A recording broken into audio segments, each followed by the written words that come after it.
Well, we're studying through Matthew on Wednesday nights at Highland, and we're looking at a series of incredible encounters that Jesus has with people, which demonstrate him to be the Son of God.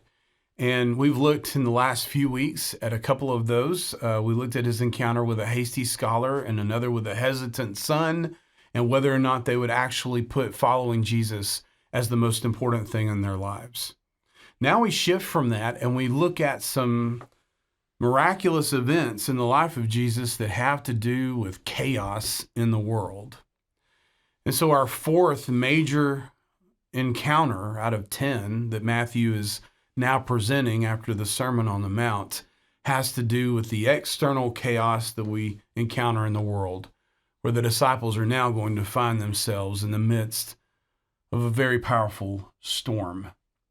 So verse 18 says, when Jesus saw a crowd around him, he gave orders to go over to the other side. Verse 23 says, Jesus then got in the boat and his disciples followed him.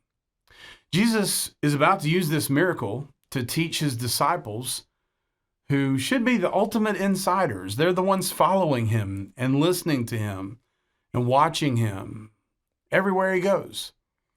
But it's also going to show them that they need to rely on Jesus completely. It's been said that we could compare the boat to the church, and the rough sea and wind, they're the world in which the church evangelizes. But the fearful faith of even Christians is a really big point of this story. So I don't know if you've been following in our Wednesday studies, all of the events we've looked at in Matthew chapter 8, from his healing of the leper to his interaction with the centurion, Peter's mother-in-law, these two, would-be disciples, all of this is happening in the same day. And so by the time we get to Matthew chapter 8, verse 18, Jesus is going to be very tired. And so during the course of them being out on the water, it's a moment in which verse 24, suddenly a great tempest arose on the sea.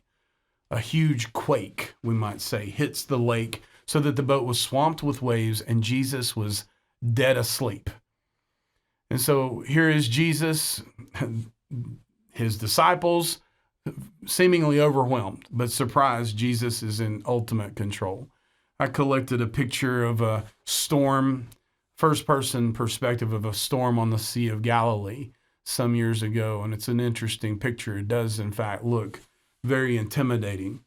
And the way that the windstorms come across the Sea of Galilee, there's a cool breeze that plunges down ravines into hot air that bakes up sort of into this shallow lake, the Sea of Galilee, and they crash into the cliffs of the eastern lakefront below the Golan Heights. And it just creates this perfect scenario to create these windstorms that cause all kinds of difficulty for anybody out on the Sea of Galilee from time to time.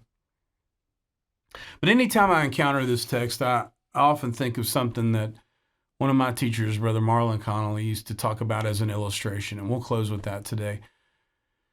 He talked about the fact that Rembrandt, the famous painter, painted a scene entitled The Storm on the Sea of Galilee in 1633. Interestingly enough, I learned recently that the original painting was stolen.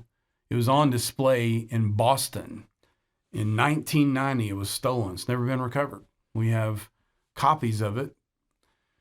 But here is this famous painting by Rembrandt. And it's the painting that depicts Jesus and his disciples. They're on the boat in the midst of the storm.